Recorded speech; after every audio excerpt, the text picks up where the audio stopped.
That evening in late December is burned into my memory in a way I never expected a simple phone call could be. It was the 20th, a gray, tired kind of winter day where the light fades before you've even finished your afternoon tea. I had just finished wiping down the kitchen counters, the faint smell of lemon cleaner mixing with the comforting scent of the stew I'd made for myself, when my phone started buzzing on the table. I glanced at the screen and saw Melissa flashing, my daughter's name in that bold font I'd chosen years ago just so I'd never ignore her calls. I smiled out of habit, already picturing her face, the way she used to look when she was 10 and bursting into the kitchen to talk about school, and I answered with a warm, "Hi, sweetheart." But the moment she spoke, something tightened in my chest. Her voice was cheerful, too cheerful, the way someone sounds when they're trying to wrap bad news in shiny paper. "Hey, Mom," she said, stretching out the word like it might distract me from whatever was coming next. "We've been thinking," those 3 words are never good, not when they're delivered with that forced brightness. I leaned against the counter, suddenly alert. "Thinking about what?" I asked, trying to keep my tone light.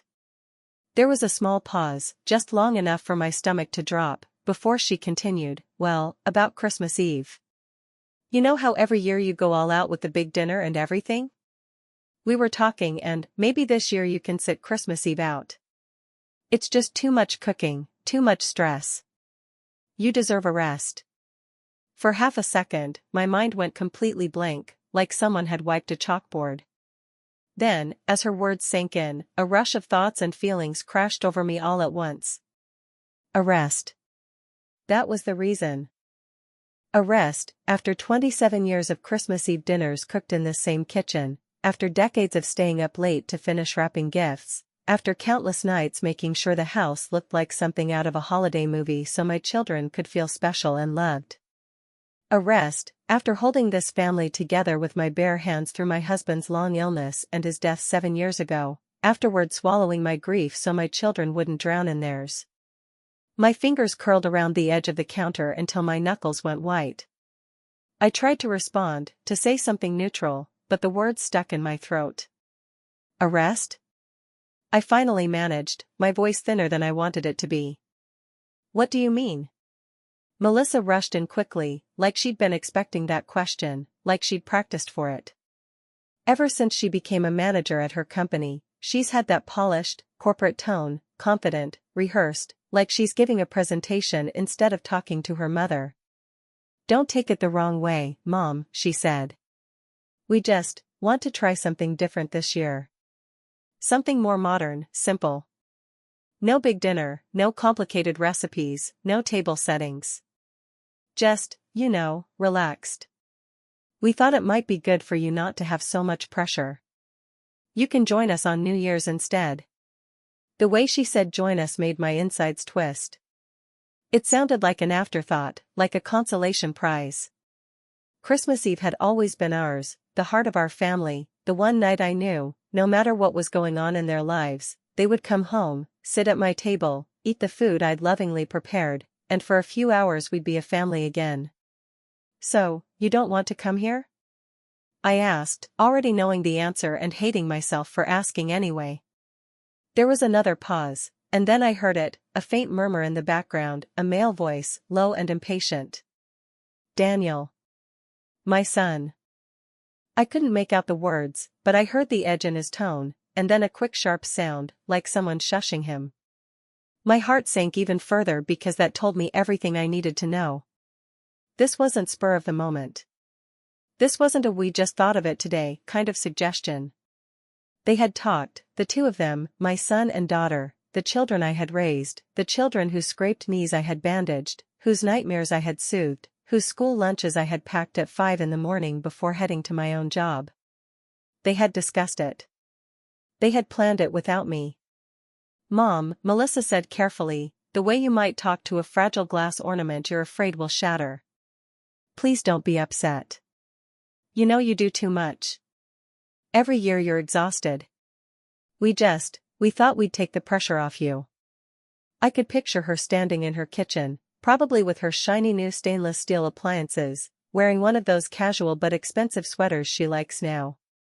I imagined Daniel nearby, arms folded, nodding along, convinced that they were doing the right thing, that this was somehow kind to me. That hurt almost as much as the words themselves. They honestly believed that taking Christmas Eve away from me was some sort of gift. What they didn't understand, what they had never really seen, was that hosting wasn't just work to me. It was purpose. It was identity. It was the one time of year where I felt undeniably needed. I see, I said finally. My voice sounded distant to my own ears, small and flat. I hated that. I wanted to sound strong, calm, indifferent even. But instead, I sounded like someone who had just been quietly pushed out of her own life. It's not that we don't want you, she rushed to add, and there it was, that tiny slip, that quick correction that told the truth. It was that. She knew it. I knew it. It's just, we're adults now, Mom. We want to try things our way. You can relax this year. Maybe watch a movie, take a bath, enjoy some time for yourself. Then we'll all be together for New Year's, okay? I swallowed hard, my throat burning. In the background, I thought I heard Daniel chuckle about something, and the sound felt like a slap. I wanted to scream at them, do you have any idea what Christmas Eve means to me? I wanted to remind them of the years when I stayed up past midnight hemming costumes for their school plays, then getting up at dawn to baste the turkey. I wanted to remind them of the time a snowstorm knocked out the power and I cooked half the meal on the gas stove by candlelight so they wouldn't be disappointed. I wanted to tell them about the year after their father died, when I could barely stand from the weight of my grief, but I still forced myself to set the table and smile so that they wouldn't look back on that Christmas as the year everything fell apart. Instead, I took a breath and said the only thing I could trust myself to say without crying. If that's what you want, I murmured. I don't want to be in the way. As soon as the words left my mouth, I hated them. In the way. How had I gone from being the center of their world to something that could be in the way? Melissa exhaled, relieved, as if I had just agreed to something minor and logical. Thank you for understanding, Mom. We'll call you later this week, okay? Love you. I forced myself to say love you too and ended the call before my voice could betray me. The silence that followed was heavier than anything I'd felt in that kitchen before. The clock on the wall ticked loudly, each second digging into me. I stood there for a moment, phone still in my hand, and then slowly set it down on the table like it was something dangerous. My eyes drifted to the living room, where the Christmas tree stood in the corner, its lights glowing softly. I hadn't really wanted to put it up this year, truth be told. It had felt like going through motions for no one, but habit and some small stubborn hope had pushed me to do it. Now, staring at it, the whole thing felt almost mocking. I walked over and stood in front of it, letting my gaze move from ornament to ornament. The little ceramic angel Melissa made in first grade, its wings lopsided and one eye slightly smudged, hanging near the top. The glittery cardboard star Daniel had cut out when he was 7, which he insisted belonged at the very center because I made it, so it's important, Mom. The crocheted garland my husband and I made together during his last winter, when his hands still had enough strength for the hook and yarn, when we still believed we had more holidays ahead of us than we actually did. Each piece was a memory, a piece of my heart, pinned to a branch. To them, they were probably just old decorations. To me, they were a map of our lives. I sank down onto the sofa, the cushion sighing beneath me, and for a moment I let my shoulders slump in a way I never allowed when anyone else was around. My whole life, I had been the strong one. The mother who handled everything. The widow who didn't collapse. The woman who kept the lights on and the bills paid and the traditions alive. I had always believed, perhaps foolishly, that my children saw me the way I saw myself, a pillar, a foundation, the quiet force that made their world feel safe. But that phone call shattered that illusion. They didn't see me. Not really. They saw the work I did, the meals I cooked, the gifts I wrapped, but they didn't connect it to who I was as a person. They saw the results, not the woman behind them, and worst of all, they seemed to think those results would appear whether I was there or not.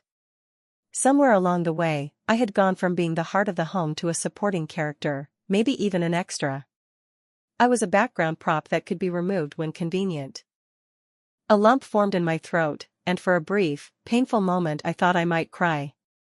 That hot, stinging pressure built behind my eyes, and my chest tightened with a mix of sadness and shame. Had I made it too easy for them? Had I given so much that they forgot how to value what they were given?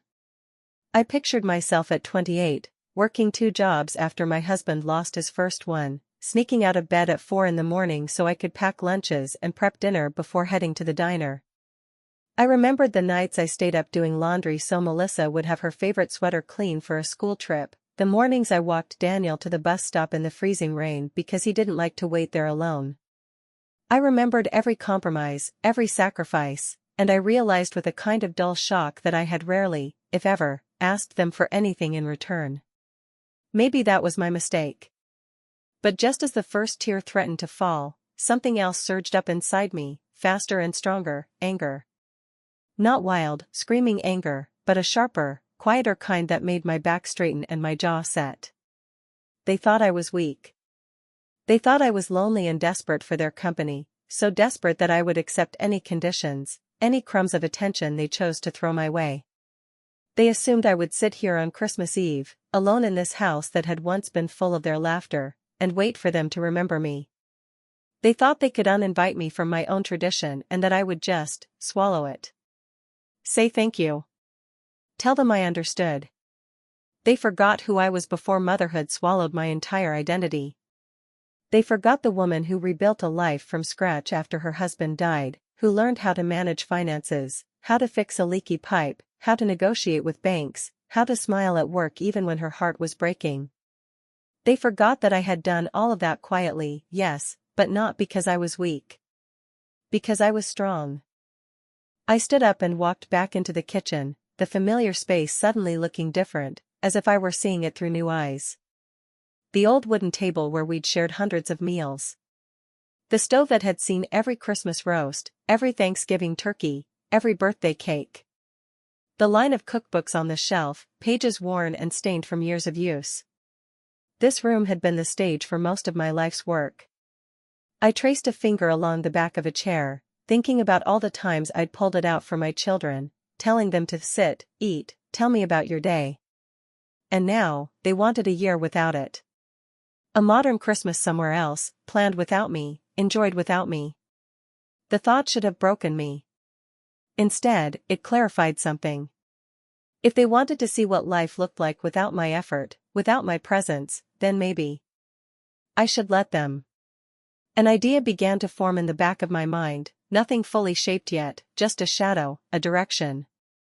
I realized I had been living as if I had no choices. Every holiday, every event, every family crisis, I had stepped in automatically, because that was what I had always done. But what if I stopped? Not out of spite, but out of self-respect. What if, for once, I let them feel the absence of what they took for granted? I thought about the upcoming days, the 21st, 22nd, 23rd, the slow build toward Christmas Eve. Normally those days would be filled with grocery lists, shopping trips, chopping vegetables, marinating meat, polishing glasses, ironing tablecloths. This year, they would be empty. Empty unless I filled them for myself. Maybe I could rest, the way they said. But not the kind of rest they imagined, a quiet, resigned waiting. I could rest in a different way. I could use that time to think, to remember who I was outside of Mom. I could step back, not as someone discarded, but as someone who chose to step out of a role that had become thankless. As I stood there in my warm kitchen, the house gently humming around me, I felt that shift inside me harden into something deliberate. I would not beg. I would not call them back to plead, please let me come, I can help, I don't mind working.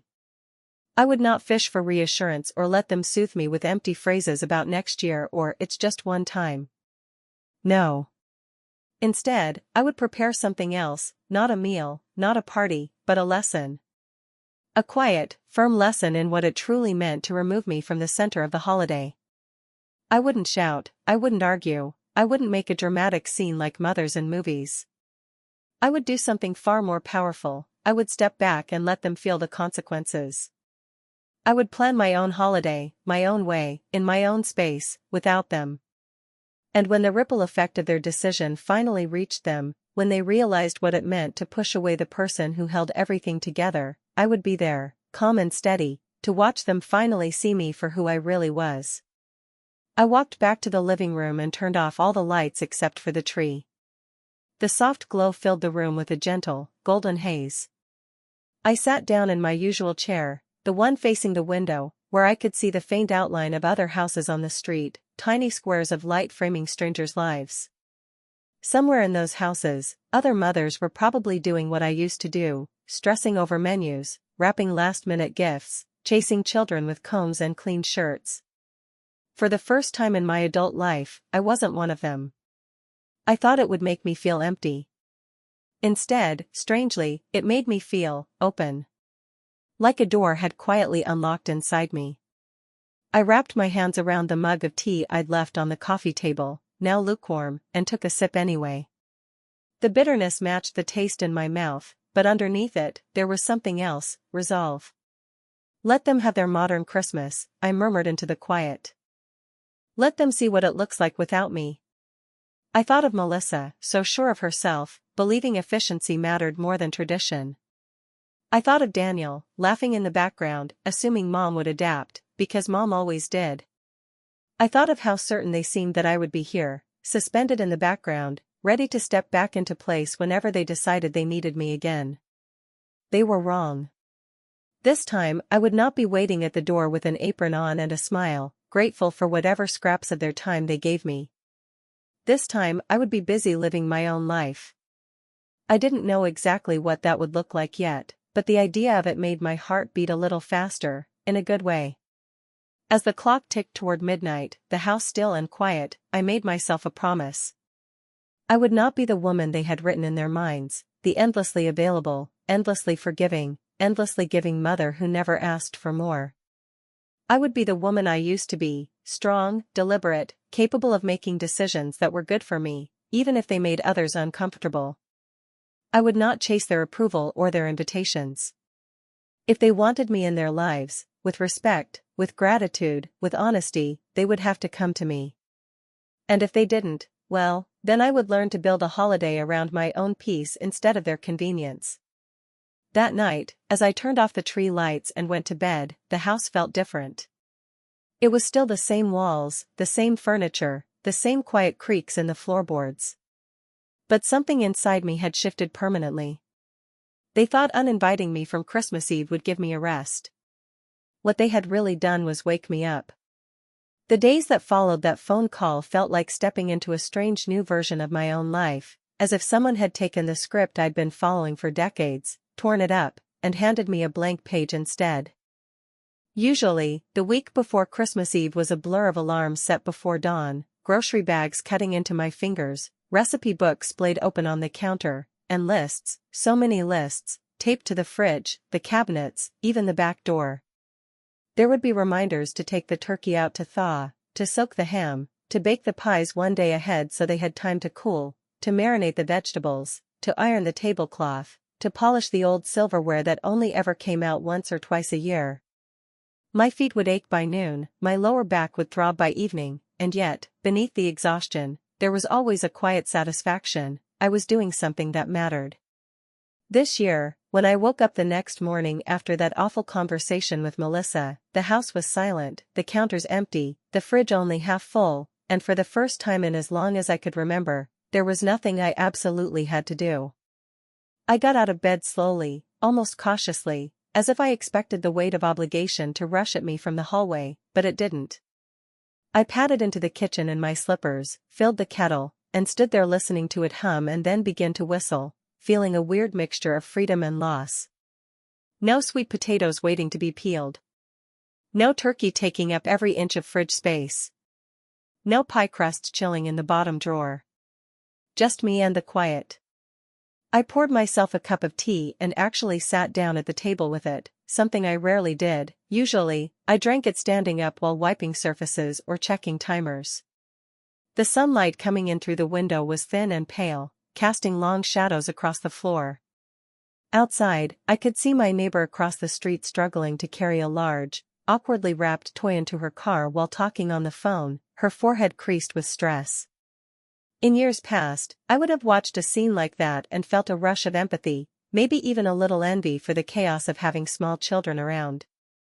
This time I just felt separate, like I was standing behind glass watching a world I'd once belonged to but had somehow been quietly escorted out of.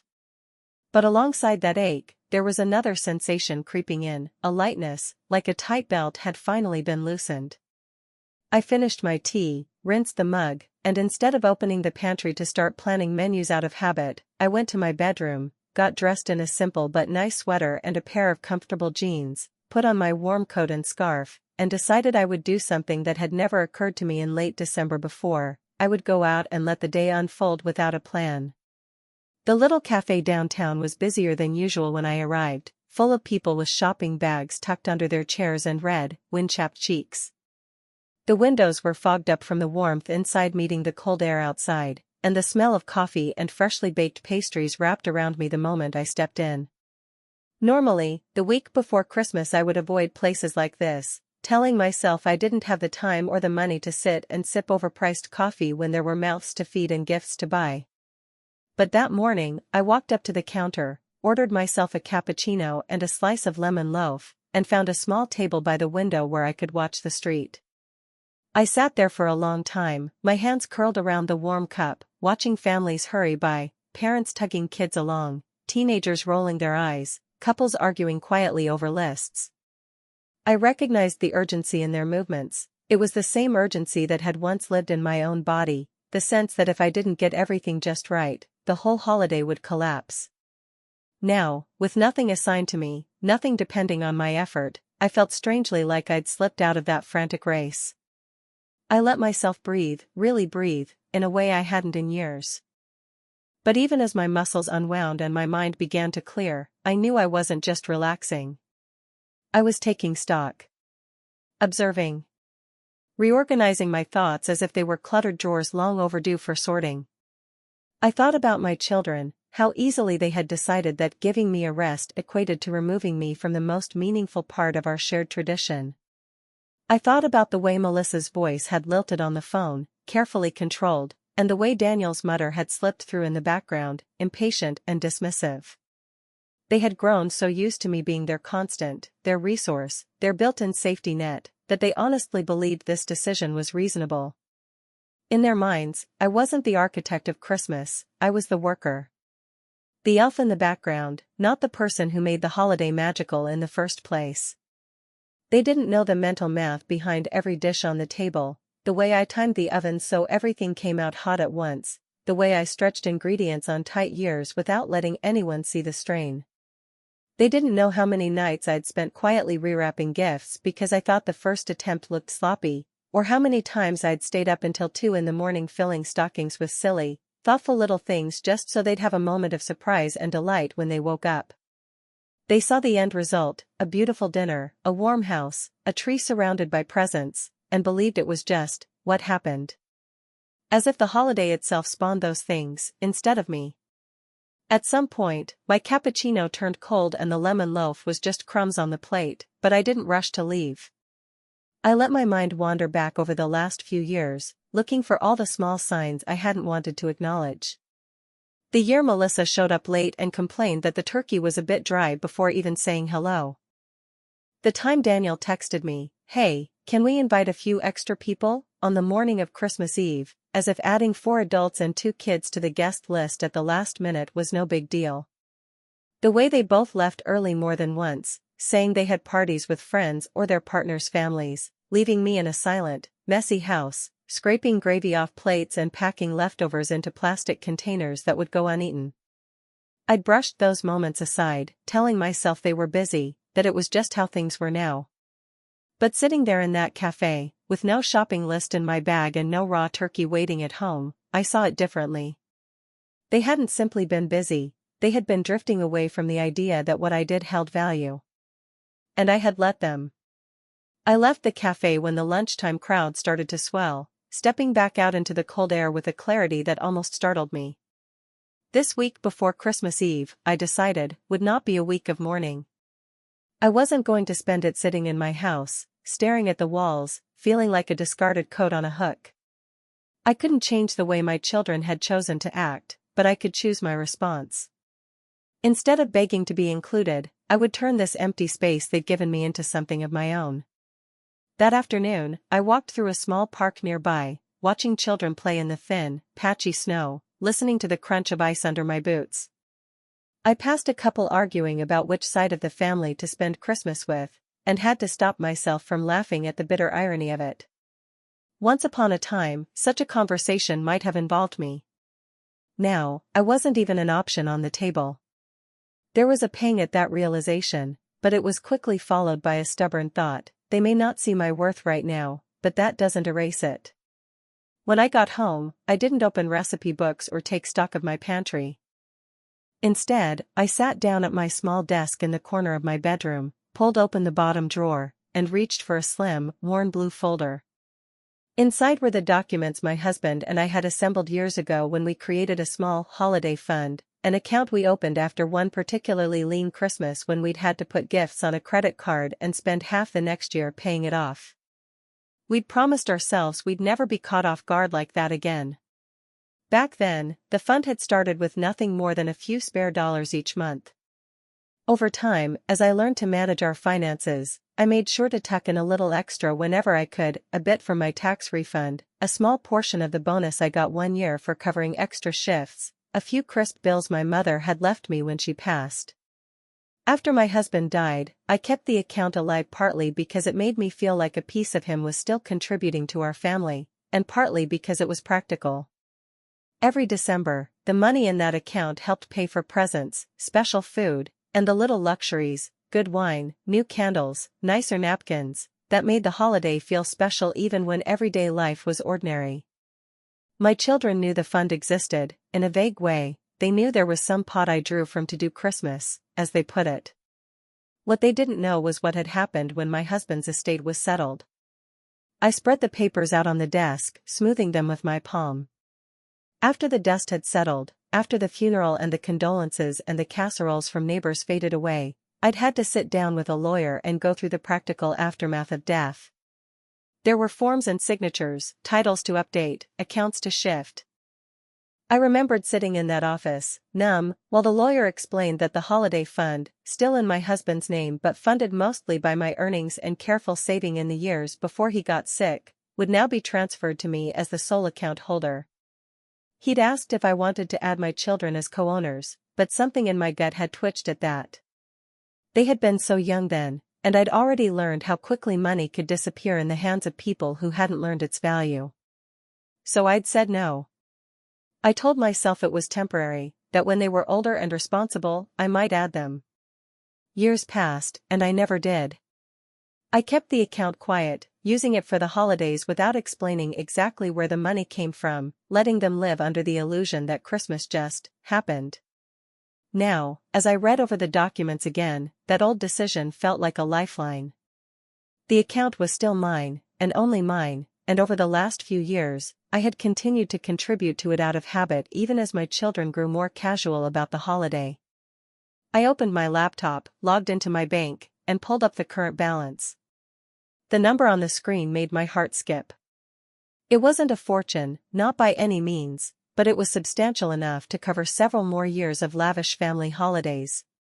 Dinners, gifts, decorations, all funded by me without anyone else even realizing how much of myself I'd been pouring into it. My children had never asked. They had never needed to. To them, Christmas was an expectation, a guarantee.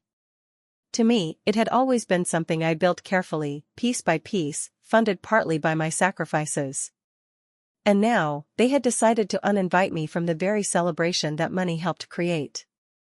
For the first time, I asked myself a question I'd never dared to consider: why should I keep paying for a holiday I'm no longer welcome at? The answer formed almost immediately. I shouldn't. Not anymore. My fingers hovered over the keyboard for a moment as I considered what I was about to do. This wasn't revenge in the petty sense. I wasn't planning to empty the account just to spite them. But I was done subsidizing their version of a family that didn't include me.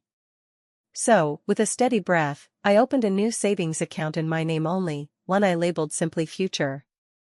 Then I initiated a transfer, slowly, carefully, moving the entire balance from the original holiday fund into this new account. Years of their expectations, quietly redirected. As the confirmation message popped up on the screen, a strange mixture of sadness and satisfaction washed over me. My husband had started that fund so our family would never have to choose between paying bills and having a joyful holiday. I believed, deep down, that he wouldn't have wanted our money to continue propping up a tradition that had pushed me out. This new account, this future, felt like a way of honoring both his hard work and mine, by finally using it to care for the person who had cared for everyone else, me. The next few days slipped by with a gentle rhythm I hadn't known I could have in December. On the 22nd, I cleaned the house at my own pace, not because guests were coming but because I wanted to enjoy my own space. I put on some quiet music, opened the windows for a while to let in the crisp air, and moved slowly from room to room, dusting picture frames, rearranging a few knickknacks, folding blankets.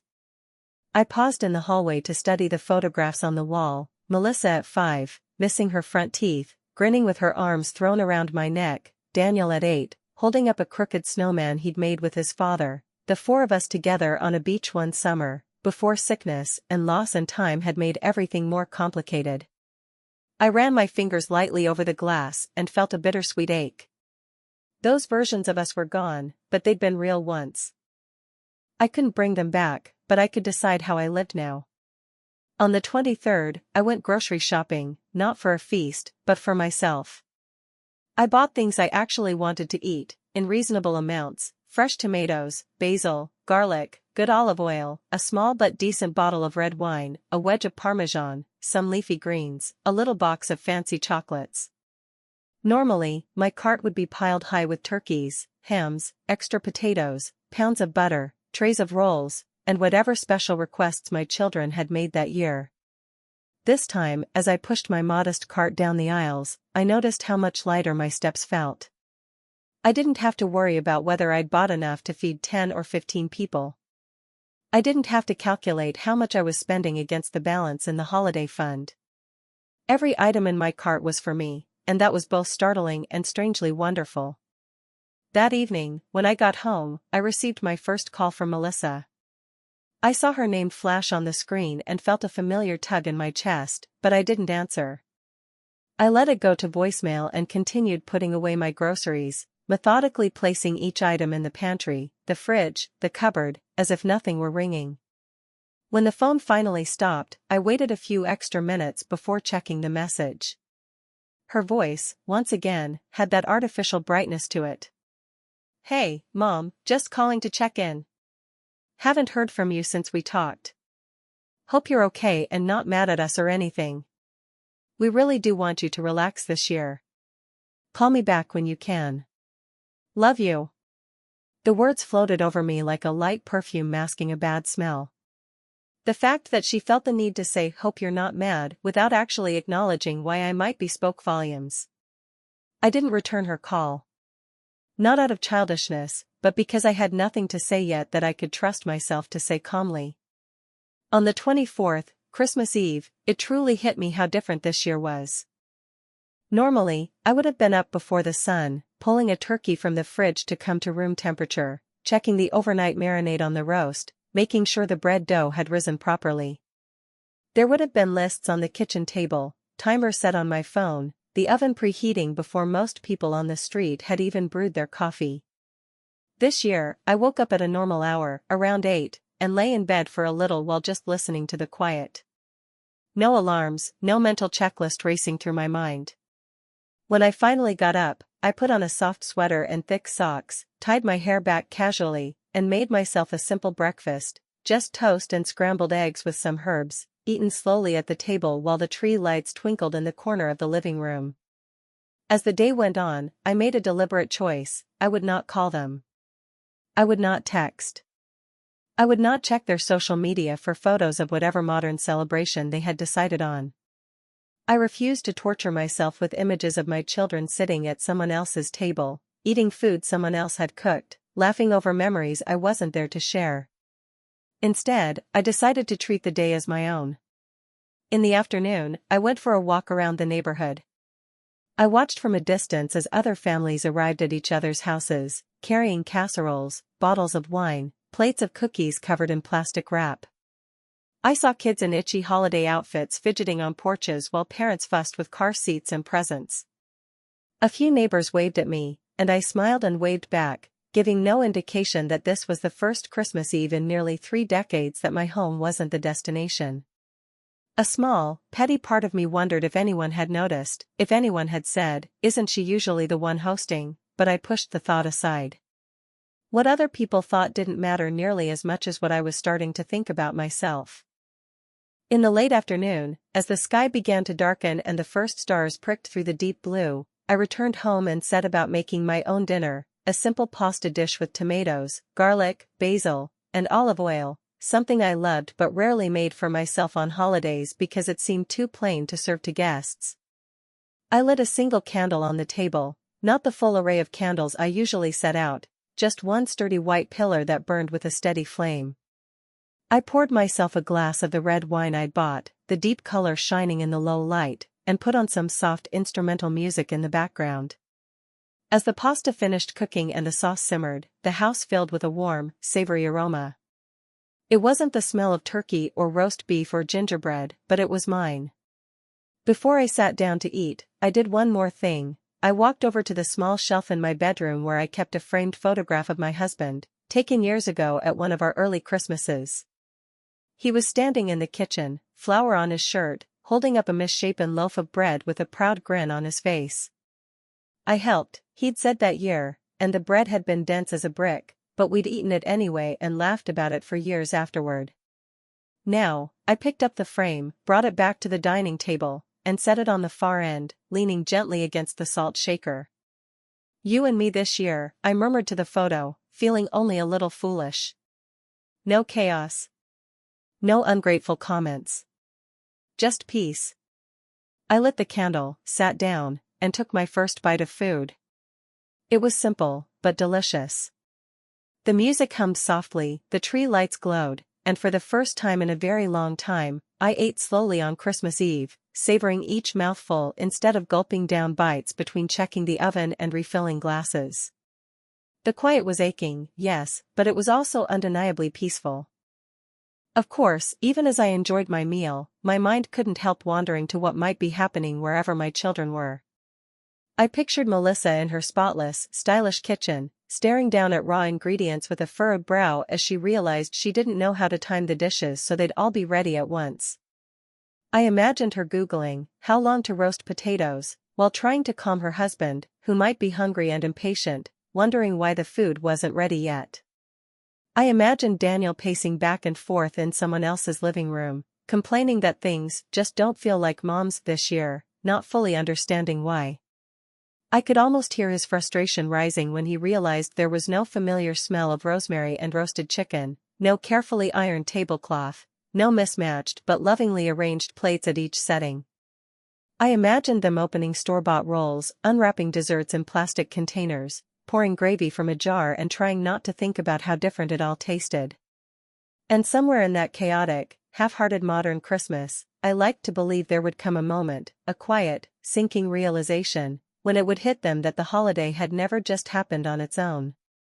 It had never been about the date on the calendar or the decorations or even the gifts.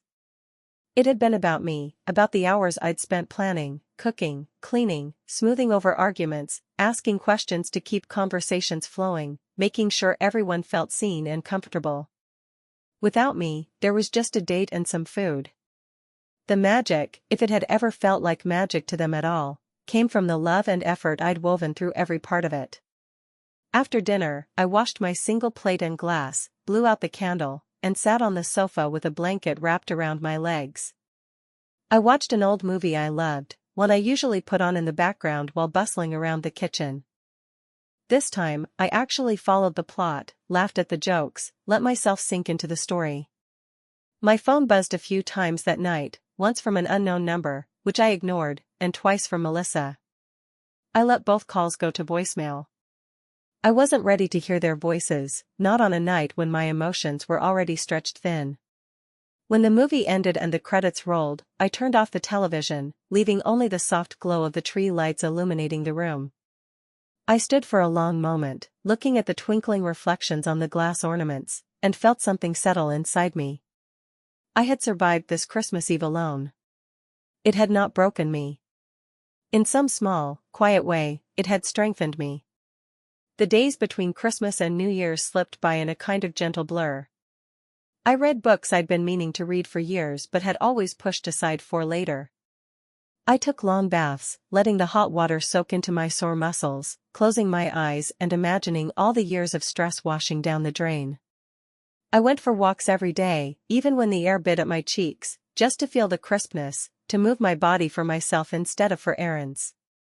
I cooked simple meals, always just enough for one but made with care, and ate them on dishes I liked instead of the chipped ones I usually saved for myself after everyone else had taken the better plates. During that week, Melissa called again. This time, her voice on the voicemail held a different tone, a slight edge of uncertainty beneath the cheer. "Hey, Mom, just, checking in again. We missed you on Christmas Eve. It wasn't the same without you. We, kind of overcooked the turkey," she admitted with a small, strained laugh. "Anyway, we're thinking about New Year's. Maybe we can all do something together then? Call me when you get this. Love you." I listened to the message twice, catching the tiny cracks in her composure that might have gone unnoticed if I hadn't known her so well. There it was, the first hint that they'd felt my absence in a way that went deeper than convenience. Still, I didn't call her back right away. I needed more time to sit with everything I was feeling, to make sure that whatever conversation we eventually had would come from a place of strength, not desperation. Daniel, for his part, didn't call, but a few days after Christmas I received a text from him. It appeared on my screen while I was sitting at the kitchen table, sipping tea and writing in a notebook about how I wanted my life to look in the coming year. "Hey, Mom," the message read. "Hope you had a good Christmas. Are you coming for New Year's? We figured you'd host since we, didn't plan much." I stared at the words for a long time, my thumb hovering over the reply button. We figured you'd host. Even after uninviting me from Christmas, even after deciding I wasn't needed for the main event, they assumed I would slide right back into my old role the moment the calendar flipped a few days forward. It was like they had a mental switch labeled "Mom fixes it," and they believed they could flip it on whenever they realized they were in over their heads. No apology. No acknowledgement of what they'd done. Just a casual expectation that I would step in and rescue the holiday they'd neglected to plan properly. I set the phone down and leaned back in my chair, closing my eyes. I could feel that old, familiar tug inside me, the one that had guided so many of my choices over the years, the instinct to help, to fix, to smooth things over, to make sure no one was disappointed. A part of me wanted to text back, "Of course, I'll host, come over at 7, and then rush to the store, buy whatever I could find, and pull together a New Year's celebration out of habit." But that part of me was not in charge anymore. The woman who had sat alone on Christmas Eve, who had tasted both the ache and the peace of her own company, who had quietly moved years of holiday savings into an account for her own future, that woman had different priorities now. I picked up the phone again, read Daniel's message one more time, and then, with deliberate slowness, typed out my reply, "No plans this year. Enjoy your New Year's." I stared at the words for a moment, feeling their weight. They were short, polite, undeniably final. Then I hit send. A small thrill ran through me as I watched the message go through, followed by a quiet, steady calm. For the first time in a very long time, I had responded to a demand from my children not with unquestioning compliance, but with a boundary. I didn't owe them an explanation, not after everything. Let them feel confused, let them wonder. It was time they learned that my life did not revolve around their last-minute expectations. The effect was almost immediate. Within an hour, my phone lit up with 2 missed calls from Daniel and 1 from Melissa. I didn't answer. A text from Melissa followed, "Mom, what do you mean no plans? Where are you going? We thought we'd all be together." A second text came from Daniel soon after, "Is everything okay? You're not mad, are you? The temptation to respond with a long lecture, to spill out all my hurt and anger in a flurry of words, rose sharp in my chest. But I resisted it. They needed to sit with their confusion. They needed to feel the panic that came from realizing their assumptions were crumbling. They needed, in short, to miss me. Not just as a cook or a host or a planner, but as the steady, reliable center of their family. As I put my phone on silent and set it face down on the table, a strange sense of power settled over me, not the loud, aggressive power of winning an argument, but the quiet strength of finally choosing myself. For years, I had bent and twisted myself to fit everyone else's needs, convinced that this was what good mothers did. But as the year wound down and another one approached, I understood something deeply. Good mothers also teach their children how to see them as people, not just services. And sometimes, the only way to teach that lesson is to step back and let them feel your absence like a missing piece in a puzzle they'd thought was complete. They needed me, but I had finally stepped out of reach. By the time New Year's Eve morning arrived, the winter sun was barely stretching over the frost-covered trees outside my hotel window, and I was wrapped in one of those impossibly soft white robes that felt like a gentle apology from the universe for every year I had spent rushing around for everyone but myself. And as I sat there sipping herbal tea on the balcony of the spa resort I'd quietly booked days earlier, a little sanctuary tucked an hour outside town, I looked at the peaceful, snow-touched hills and let myself breathe in the cold, pure air with the kind of deep, grounded calm I hadn't felt in decades. So when my phone buzzed beside me with the first of many frantic notifications, I didn't even flinch. 6 missed calls from Melissa. 4 from Daniel. Several text messages that grew increasingly desperate as I skimmed them. Mom, please call us back ASAP. We have a situation. Mom, where are you? We need you. Please don't ignore us. I stared at the screen for a long moment, not with satisfaction exactly, because it wasn't about wanting them to suffer, but with a kind of steady, internal shift, a moment of recognition that everything I had been carrying for years had finally landed on their shoulders. The irony was almost poetic. After uninviting me from Christmas Eve because I deserved a rest, they had suddenly discovered that I had also been the one holding together every New Year's celebration we'd ever had. That I was the planner, the cook, the organizer, the glue. And now, without my presence, their carefully balanced world had tipped. The messages told a story on their own. Melissa had apparently invited her in-laws over for a beautiful New Year's dinner, not realizing that her own fridge contained little more than leftovers and half a bottle of salad dressing, because she had grown up with a mother who always remembered everything, so why would she ever have learned? Meanwhile Daniel, in typical Daniel fashion, had promised his new girlfriend the magical mom's New Year's experience he'd bragged about to her, never once considering that he might have to contribute to making it happen. They had both built their expectations on the assumption that, even without hosting Christmas Eve, I would surely come running at the last minute, apron on, oven preheated, ready to fix everything the way I always had. But I was not home. I was not available. I was not their safety net anymore, not for that night. And I felt no guilt about it. For once, the holiday wasn't my burden to carry. Instead of rushing back, I went downstairs to the spa and slipped into the warm mineral pool, letting the heat seep into my tired bones. I floated there for a long time, eyes closed, feeling the water hold my body in a way nothing had held me in years. I thought about all the New Year's Eves I had spent hunched over a stove, checking timers, worrying whether the champagne was chilled, whether the snacks were enough, whether the candles would drip on the tablecloth, whether everyone was entertained, fed, comfortable, happy.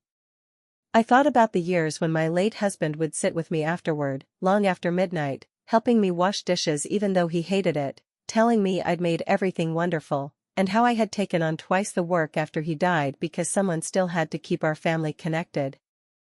But now, as warm bubbles drifted around my shoulders, I felt something inside me settle into a place of certainty. I had given enough. More than enough. And I had the right, the absolute right, to step back. If my children felt unsteady now, perhaps that was the lesson they were long overdue to learn. When I finally stepped out of the water, my phone had 20 more missed calls from the 2 people who had spent the last decade assuming I was always within arm's reach. A text from Melissa read, "Mom, we can't find anything open. We don't know what to cook. Please call back." Another from Daniel, "This is a disaster. We need you here.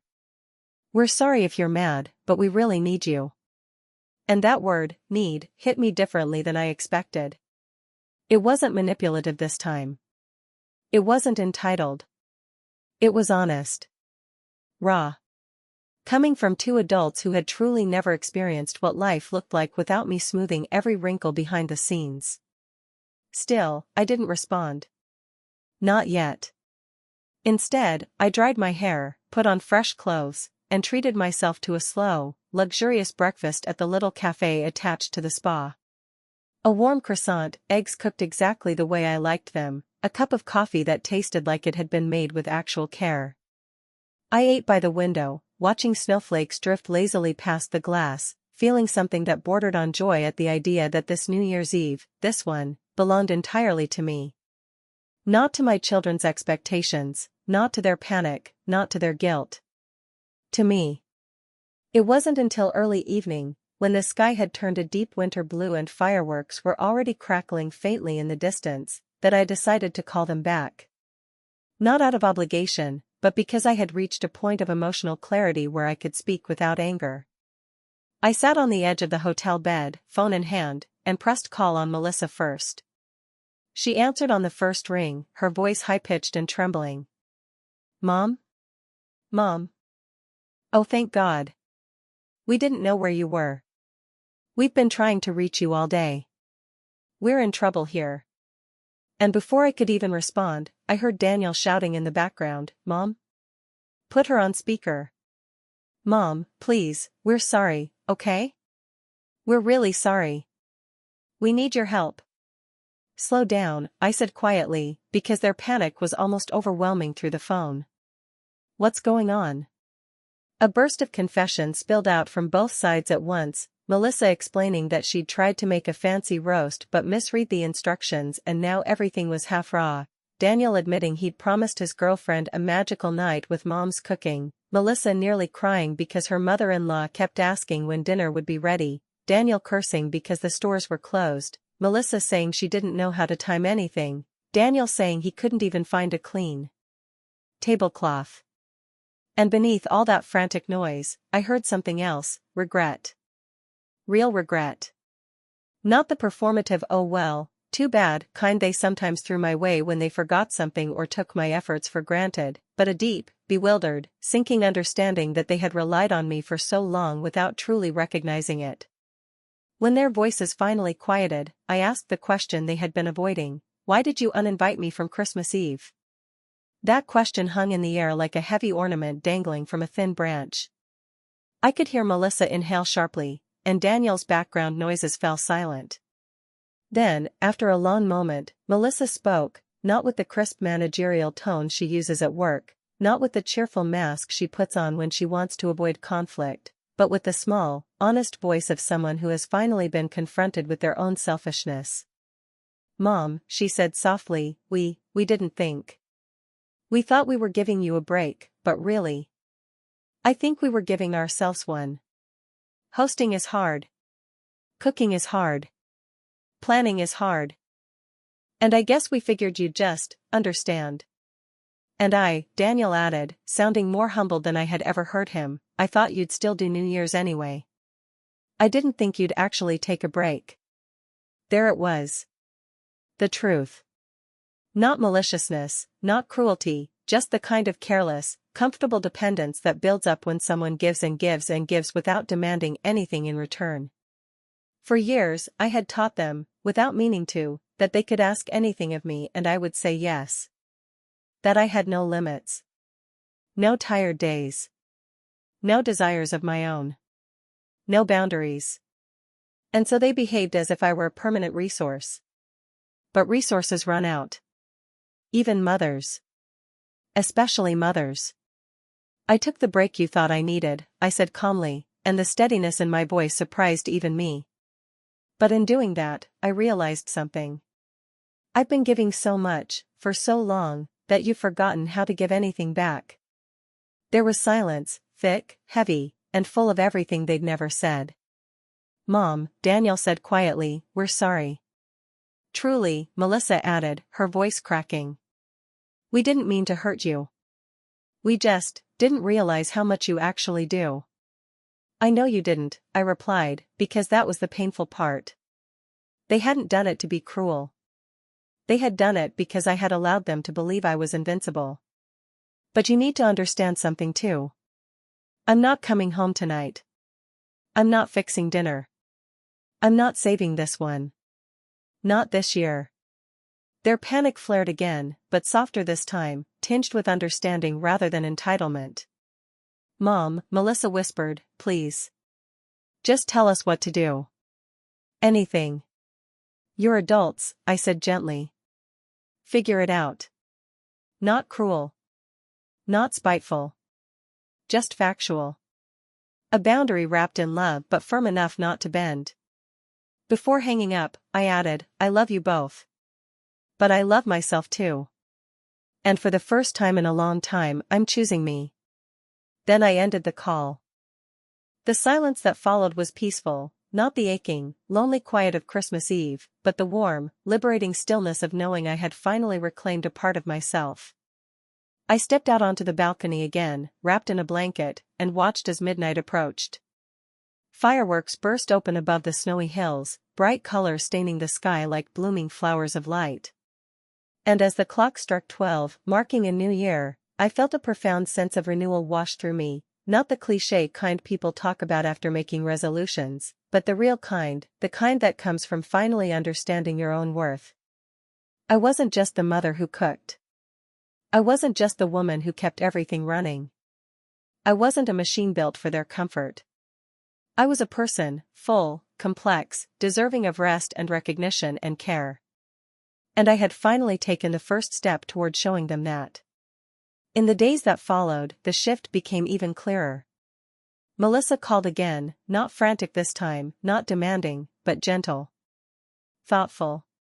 "Mom," she said quietly, "I want to make things right. Can we talk?